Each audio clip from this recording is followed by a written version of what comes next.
Hello? Hi. Oh my goodness, I could see you there, but that's okay. That's okay. You can put on. I know. That's okay. I That's took a, it off. It's fine. well. Thank you for coming on Trends in the Housing Market. And Well, thank you for having me. well, no, thank you. This show is being broadcasted. I forgot to mention at the beginning of the show from Australia to the UK, down to the United States, up to Canada. Every English-speaking country, unifying every English-speaking country with the same problem, and it's housing. So, Yes. tell us what is going on in your neck of the woods. Well, my God. I was living in Vancouver for the last 6 year, and I just drove across Canada, came back to Montreal for a little short period of time, but it's obviously a little bit more affordable to live here. Yes. Yeah. What happened in Vancouver? Because I did put up a couple of videos of reasons why I left Vancouver. I think that's the one you saw. I can't remember. hmm Yeah, okay. Tell us, why did you leave Vancouver? What happened?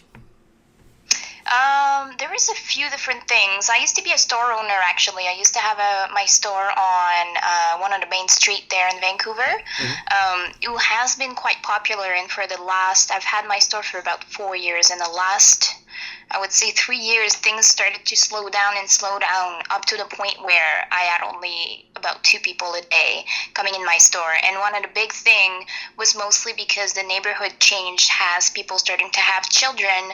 They couldn't really afford to have either buying clothing because it was a clothing store. Either they couldn't buy clothing anymore because it was too expensive to live, or they just literally left town. I had a lot of my customer were coming in, just telling me that they were definitely leaving, going in a smaller town, going in Alberta or something else, because they could afford to have a house and they could afford to, have children and still going to work. So yeah, that was one of the big things that I've actually had to live in my store for about a year, on the ground on my mattress to be able to afford the rent of my retail store, because I just couldn't have a salary, so I lived there for about a year. Oh my goodness, I am wow. Yeah, I've heard of stories like that where people. I mean, if it's a nice clothing store, I wouldn't mind sleeping in there myself, right? So, but Well, it depends because you don't have a wash. I didn't have a shower. I didn't have a kitchen or anything. So, yeah, it oh. was it was a nice clothing store. But I don't know. When customer comes in your only place where you live and do everything, sometimes you just really don't have any private space, right? Yeah, no, I hear you. I hear you. So you notice a lot of families moving out. I did the same thing. I realized that I wasn't making headway, and Yeah, I bailed. I just said, you know what? If I'm just not going anywhere. So it's either I exactly. move to a small town in Canada, or I just move to back to Portugal with my family. That's it. And Yeah. yeah.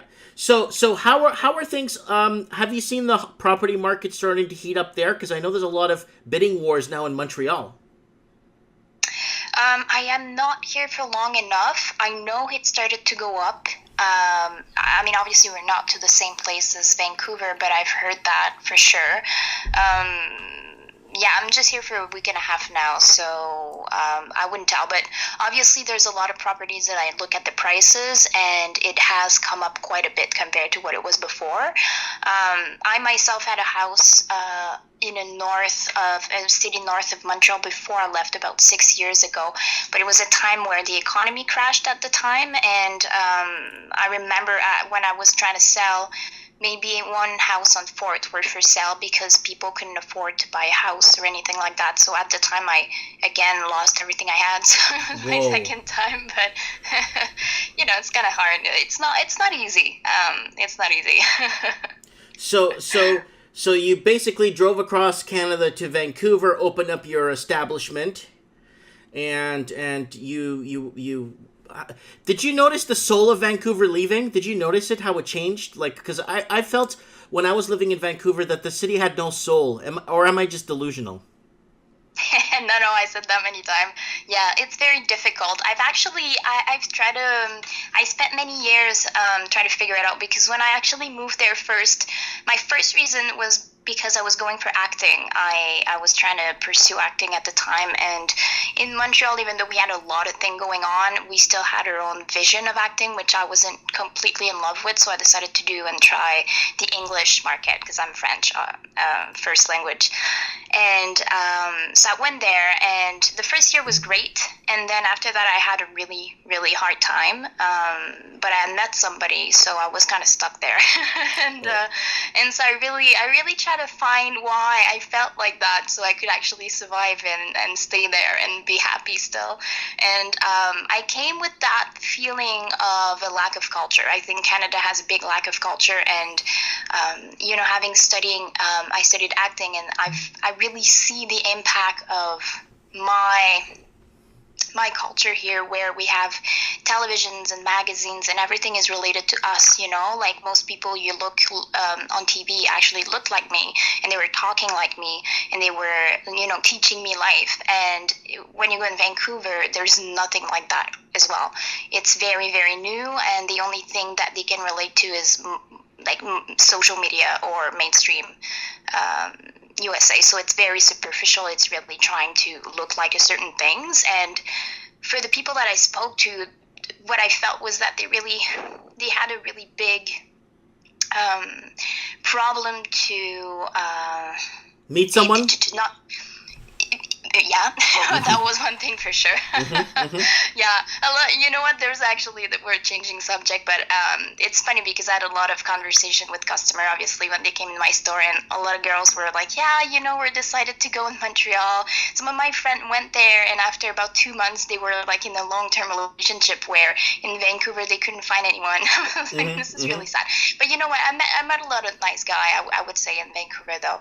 I think there's a lot of miscommunication between people and a lot of expectation from each other that are hard to reach on both sides. So that's one of the things. Mm-hmm. Well, one of my problems there was I'm too short. I'm like 5'6", 5'7", and a lot of the women there they don't even touch guys under 5'10". And I've heard that. This is one of the funniest thing I've never heard, because like I've always been with guys that are my height, and I'm like 5'4", and I'm just like never understood. I know I don't know. I can't. I'm sorry. I don't know how to explain that for sure. Yeah, unfortunately, that was the big problem. So that's interesting. Yes, and okay. So tell us. Are you doing okay in Montreal now? Do you have a business there? I'm working on something else, and that was the reason why I came back, because I'm more on the artistic entrepreneur side of it, and obviously this is a lot of hours without salary. And when I closed my store, it was last year. I went to Mexico for about a year, and then I came back to Vancouver after that, and I've had jobs, managers in stores and all that kind of stuff, and I could afford to live there, but it just wasn't me, and I had to really make that decision of leaving, because the rooms that I was renting was about $1,000, and I had a roommate. So it just was incredible. And like the insurance for your car is like $200 a month, which makes no sense to me. So all in all, I just couldn't start a new business there for sure. Okay. So Mexico, what state did you stay in? Oh, I was in Quintana Roo. Actually, you know what? I actually left there. It wasn't my plan. I've never really wanted to go and live there, but I knew somebody who owned a real estate company, so the first thing I wanted to do was to go and sell houses, actually, which was really funny. And it wasn't a good timing, so I ended up doing something else, but I wasn't like, Playa del Carmen, so stream life next to the beach and stuff, which was pretty expensive, actually.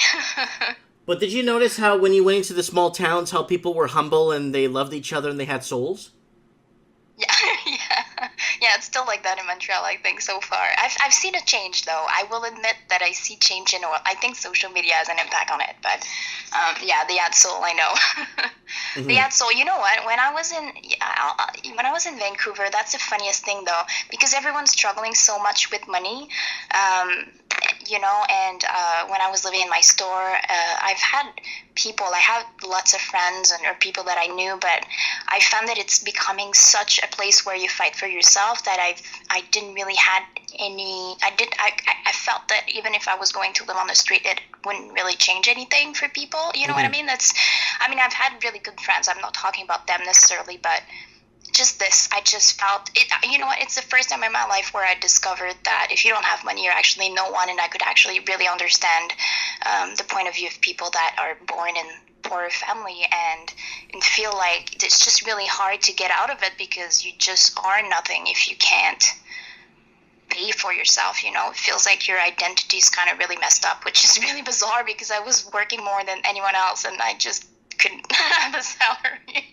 You know what I mean? It's kind of really weird, but that's the reality of things. So, but yeah, in Mexico, people that didn't even know me would totally just, say, hey, come to my place and whatever. It was really, really super friendly. Like, it's human beings together, right? Yes. Yeah. You see, when I used to if I went to a Mexican funeral, everybody would be together crying. If I went to a funeral like here in Canada and everyone's fighting over the money. Yes. Oh my God, you tell me about it. I lost my family because of that. Yeah. Yeah, so, I know what you're talking about. So, what are your plans going forward? Anything special? Well, my big goal now is to develop my online business, which is a personal development school based on my entire life of challenges, and I actually want to travel the world with this. That's the good thing now. You can have you don't need a space. You can work from your house or anything, and then I'll just want to visit around the world. I actually want to go to Portugal, so it's really interesting you're talking about it. I didn't know you were from there. Yeah, Portugal, it depends. Portugal is one of those countries you just bring a backpack and kind of don't make any plans. Fly into the north, fly into Porto, and then take a week or 2 or 3 to get to the Algarve. And once you're in the Algarve, then fly out of the Algarve. Okay. You don't have to plan. Just go to the Porto and you see what I'm talking about. But don't cheat. Don't take the super train. Don't take a taxi. No. Start heading south. And then before you know it, you're going to pass all these beach cities and towns. And then before you know it, you'll hit Lisbon. And then once you hit Lisbon, keep heading south. And then by the time you get to the Algarve, it looks like South Florida. Hang out for a bit. And then just jump on an airplane there and then go back to Montreal. There's direct flights. Yeah, I don't know if I don't think Montreal will be my place for life. No, that's not in my plan. So I don't know. I'll try to find a country where I can have. Mexico was great for that. You could stay 6 months without working visa or anything, and then go out 3 days and then come back and have another 6 months. So that's pretty practical if you want to, if you kind of just want to do your thing. I don't know. Yeah. A lot of people, what they do is, if they lived in Mexico, what they do is they stay in Mexico like 5 months, almost 6. Yeah. Then they fly to Miami, and then they stay in Miami like 1 week, and then they go back to Mexico again. Exactly. Yeah. Yeah. So I know a lot of people that did that trip from Mexico City to Miami, then Miami back to Mexico City. Yeah. Yeah, that was really, what I really like when I was in Playa, even though at first I wasn't so much in love because it's such a touristic city, but there's a lot of people questioning themselves there. A lot of people don't know how to handle the world the way it is now, and lots of breakups, but there's also a lot of, just people that are outside were doing everywhere, and it was super, super interesting to go there for sure for that. Well, because people appreciate things a lot more. I noticed when I lived in Mexico for 2 years, right? And then I noticed the appreciation people had for each other was just incredible. I don't know, did you hear my guest on the show?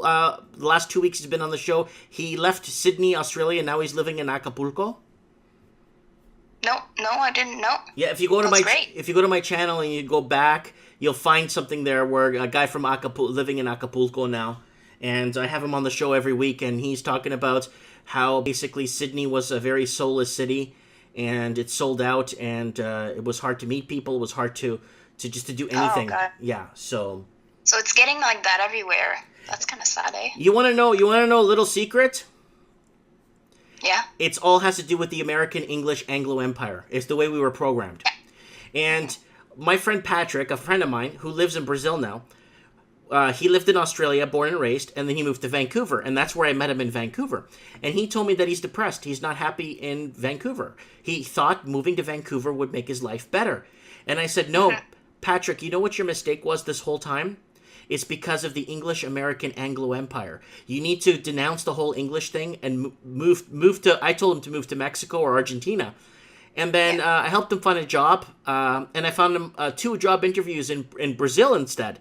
He went to Brazil. He got a job in a mining sector in a company, working in an office for a mining company. Yeah. And now he's married and he has 3 kids in Brazil, and he says he doesn't even speak English anymore. Wow. Yeah. Oh, no, totally. I know. I totally know what you mean, for sure. Yeah. Yeah. That's why I've always said, like, you're scared, people were scared of wars in many ways. And I was like, no, I don't know, when social media came about and, this, like, very subtle way of sending images and messages about this world that the Americans are kind of, like, trying to make us believe exists is just going everywhere now. And it has a huge impact. So it's, you're totally right that when somebody has more of a different culture up front, it's stronger to not be too much touched by that, for sure. Mm-hmm. Mm-hmm. And you notice how in Mexico, how the Roman Catholicism is so strong? The what? I'm sorry? The Roman Catholicism. Yeah. You notice how you see Guadalupe everywhere? Yeah. Yeah, that's their patron saint, and that's it's really nice. And lots of colonial cities there to visit too. Just, I don't know, my time in Mexico was probably one of the best times of my life, and I'm going to take my kids there when they're a bit older. Mm-hmm. Yeah, and that, Yeah. But, it was really great. Yeah, but it's really good that you came on and told us what happened and how Vancouver basically, I don't know, I think Vancouver, it's like a lot of people say, you get betrayed by the city. You go there, and it's betrayed you, you know what I mean? Yeah.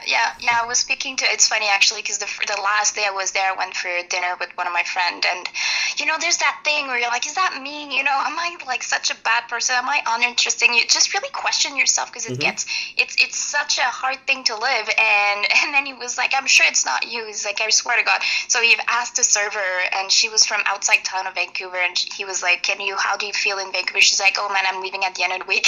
She's like, I was getting depressed. Yep. It's just like everywhere. It is. You just don't know. You don't understand. I think one of the hard part for me was you can't talk about yourself. You can't just say, hey, you know what? I'm not having such a good day. You can't do that. It's I don't know what that is. They're scared of something, and it's I don't know. It's really hard. It's really hard for sure. Mm-hmm. So lots of people in the comment section talking here. Someone's asking me to wave. So. Wave? Yeah. Someone's asking me to wave. Sorry. Yeah. Oh, okay.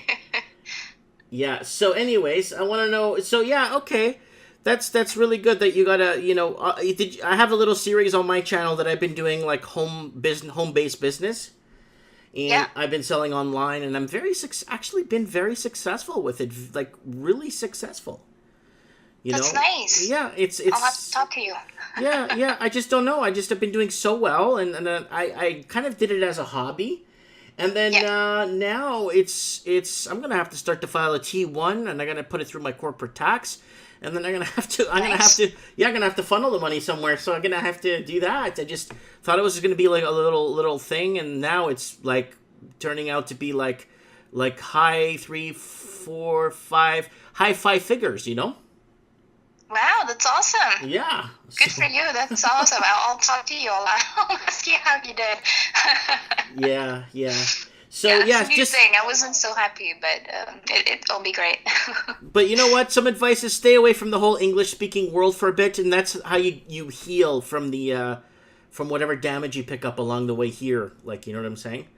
And luckily, my wife's from the Philippines, and she owns land there.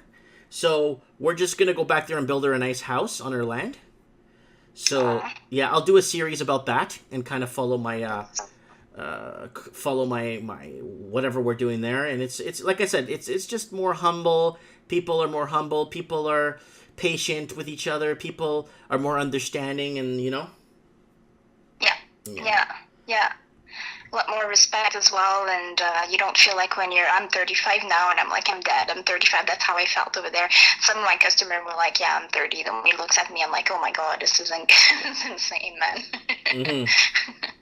Yep, and that's what it is. We have to take life by the horns, but the thing is, you work so hard in Vancouver. You work so hard to build something, and everything you put in, things just got harder and harder, right? And you know, but Yeah. but you saw your light. You saw what you needed to do, and you took what you needed to take, and move on, right?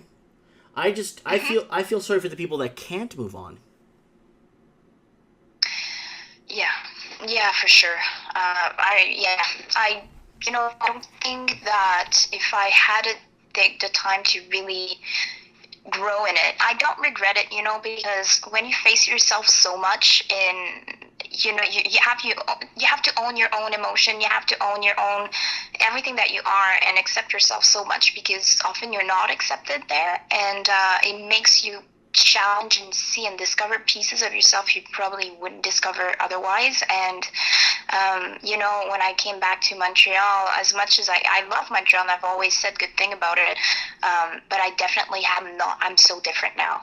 There's so many pieces of me that have changed, and I don't think that if I had stayed in the state of mind that I was at the beginning in Vancouver, where I was like, oh, people in Montreal are so much friendlier and all that kind of thing.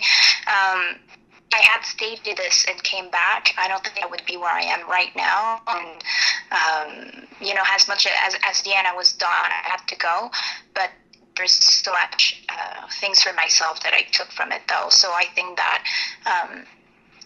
you can make everything good with whatever that's happening, but indeed there's a lot of people. I've known a girl, she was from New Zealand, and she was there for 6 years. She wanted to leave, but she was kind of stuck in not being able to put money aside for a plane ticket, which is like, it's kind of horrible, actually. You just want to go back, but you can't because you don't have any money to, you know what I mean? Even when I left, actually, I had money enough to pay my gas up until Montreal, and that was it. My account was like at zero, and so I was like, that was my thing. It was like,